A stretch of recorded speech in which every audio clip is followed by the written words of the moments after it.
Hello, Professor. This is Team Insomnia. So, we have currently 3 members in our team. So, first of all, I will be going through the project and what techniques that we have used and how we are doing the action recognition through in videos through this project. So we have used couple of techniques, and this is all being updated into our GitHub repository. So we have used CNN models and along with the combination of CNN with RNN and transformers, and then we have used the action library, which is the top state of the library used in the action recognition. So we'll start with the demo first, so you will have the idea. So this is the video that we have taken from the YouTube, and this is being deployed on the Streamlit app. So if you go through it, so we are predicting jogging, texting, and the riding unicycle along with the so these are the 3 top predictions, and you can go ahead and run this video, and it will basically you will see like these actions has been predicted on a particular time frame. Similarly, I have run this mod predictions on the second video, and it will show like these 3 actions are being done in this. So if I run it, so you can simply see first action is the reading book, right?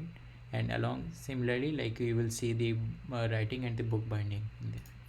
Now comes to the training part. So like what kind of algorithms we have used to detect it. So now I'll go through the transformers, and Swati will go through the CNN, and Weifeng will go through the RNN. And so we'll go through the video classification with the transformers on the first level. So over here I'm just basically mentioning the like what kind of model that we have used, and this you can read about the transformers based model into using this link. So it's will go through the research paper, and then I am using this dataset UCF101 dataset, and then I'm installing the ML flow which is gonna used for the MLOps thing, and then I'm setting the data bricks just to track like what are the experiments, and over here I'm setting the experiment for the in the data bricks. Now we are just basically importing the libraries and defining the hyperparameters, and also logging all those parameters using ML flow.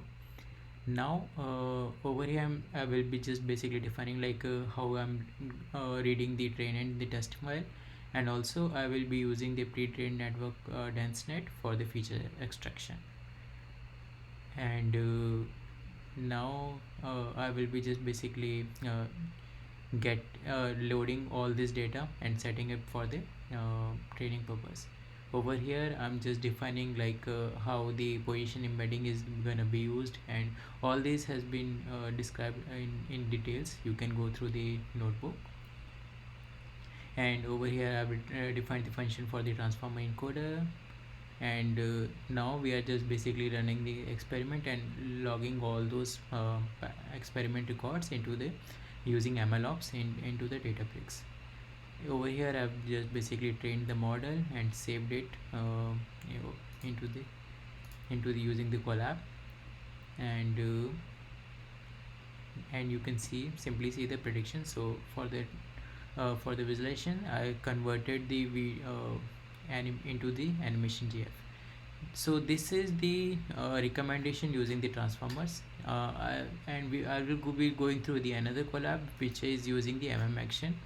So this is the top state of the library, which is using the PyTorch in the backend for the video recognition.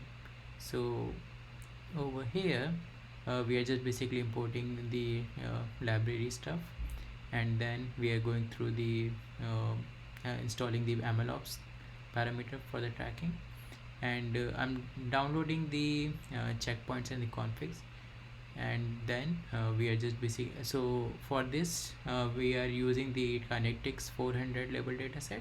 So we have basically trained the models on a different data sets so that we can have the trained models on it, and we can just basically check like which is giving the better accuracy. And yeah, so you can simply see like how the labels are being defined, and the what are the videos that has been used. And similarly over here I'm just basically defining the configs before training the model, and this is the model that we have done. So we'll be using the ResNet from the torch vision to train it, and then we are just basically training the recognizer and saving the weights, and yeah. So this was being again this is being tracked in the using the MLflow in the Databricks, and then I'm saving the model of into the drive, and then we are just basically run it. Over here I'm just downloading the test video just to make sure like what it's going to run, and over here you can simply see like yeah, it's basically doing the prediction, and I'm using this special just to basically show like on which time frame the actions has been recognized, and in the end like I'm just basically ending the experiment. So I'll pass over to the Swati, and she will go through this predictions using CNN. Hello everyone. So I will be talking about video classification and human activity recognition, which our team has achieved using CNN method. So we have used video classification as it is defined as a task for producing a label that is relevant to the given video, given its frames.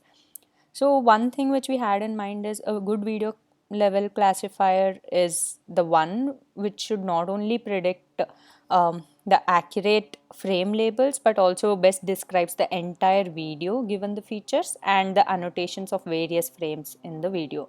So we have chosen convolutional neural network CNN that has been established as a powerful class of models for video classification problems. So these are the steps that we will be performing.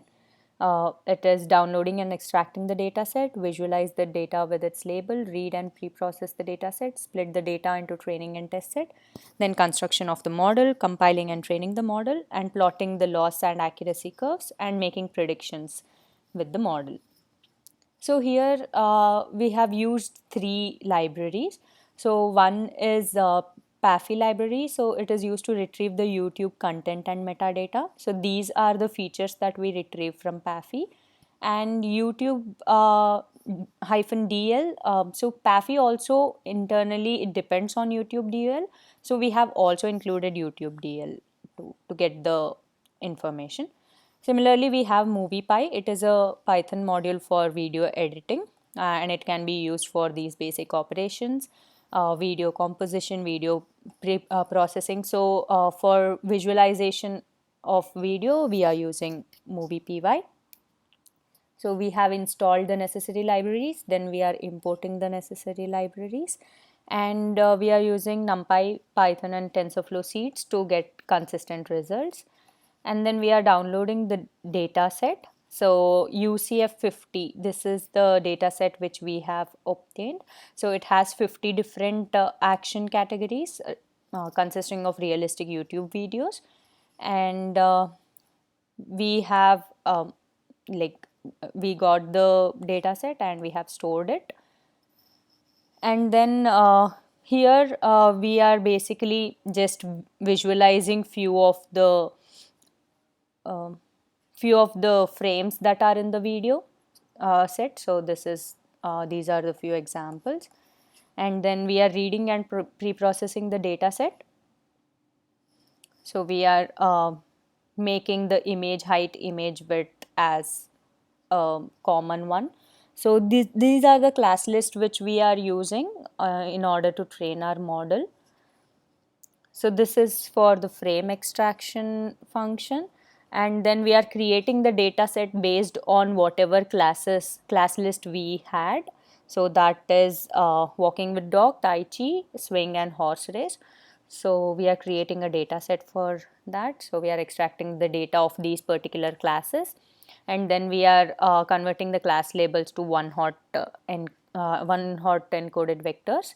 Then we are splitting the data set into test and training set. Then here we are constructing the model using con2d, and yeah, so once this is done, the model is created successfully. So these are the total params, the trainable params and the non-trainable params. So we are also plotting a model of the model structure. So we have stored everything here. So as you can see, we have everything on Drive as well as on GitHub. So we are compiling and training the model. So we have incorporated ML ops here. So we are installing ML flow and then we are importing the necessary libraries. So for so we are using PyNG rock to get it, and this is the code for model training. So we have incorporated ML flow here and we have given the auth token and it opens up in the tracking UI. So this is what we have got. So the downloaded CSV is also present in the GitHub.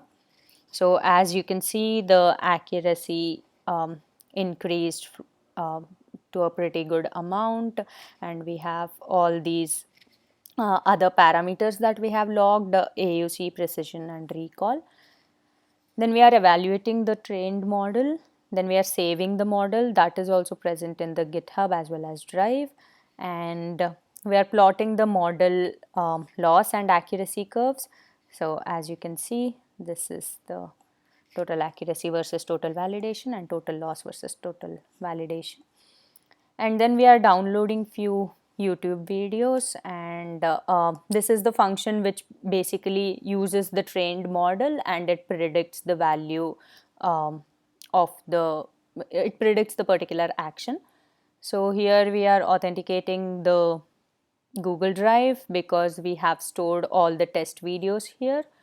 So as you can see, this is Tai Chi, swing, horse race, etc. So here, once we call the predict on live video, a video file clip is part of movie PY.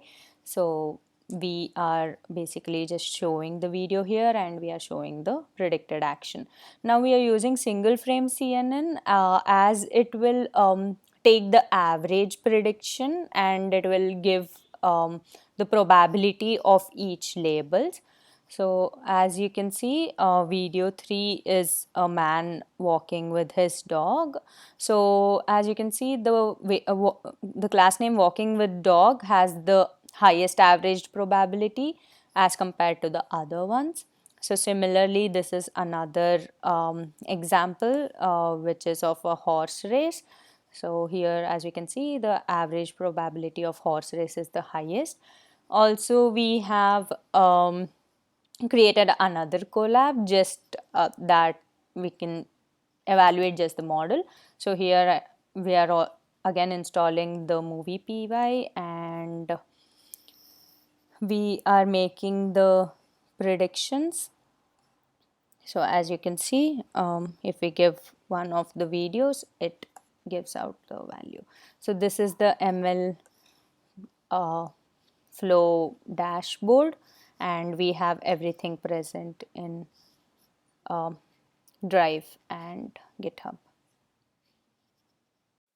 So and then we do the video classification by using the CNN RNN architecture. So on the previous, we already use CNN. Previously, we used CNN to extract the frame informations, and on this one, we use RNN to get the useful information of it. So first of all, we need to install the library, TensorFlow library. MLflow is to record and compare the parameters and results of the ML process. This time we use the USC 101 top 5 datasets. This dataset also contains 50 classes.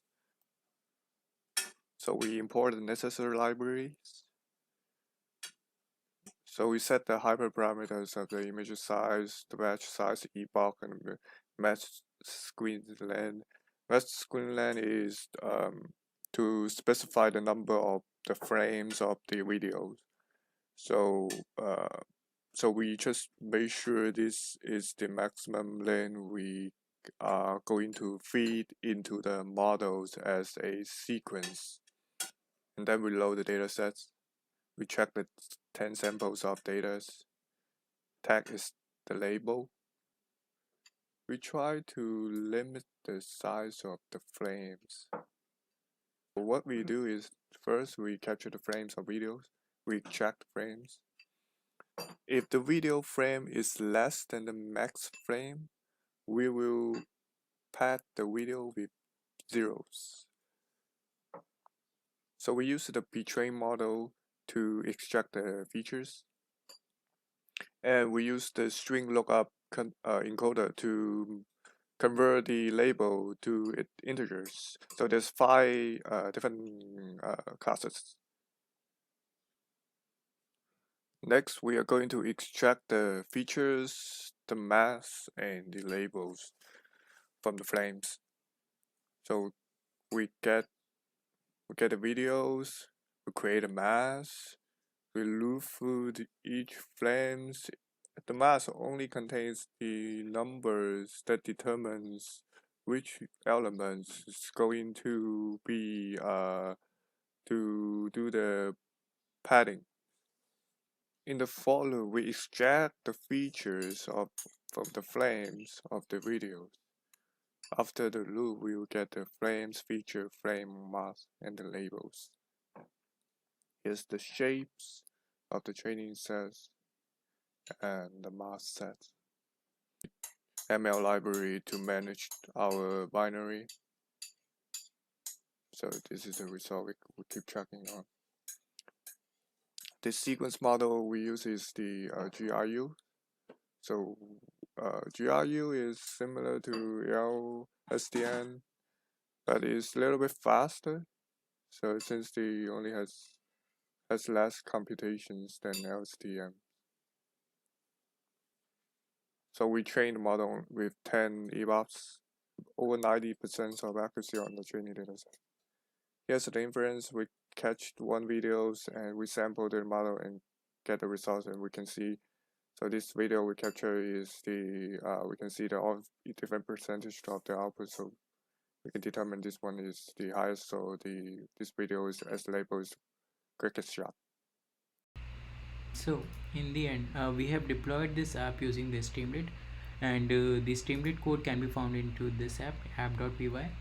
And I've also deployed the Streamlit into the live version, but it takes time to basically reload all the models and the model weights. So make sure, like, if you run it, so you have to give it some time. And we have updated the so you will find this video into this Google Drive along with the presentation and the demo video. And app screenshot is basically like how this algorithm how this app is being run. So I've included the screenshot as well. And this is the database that we have used to track the experiment on my side. So that's all. Thank you.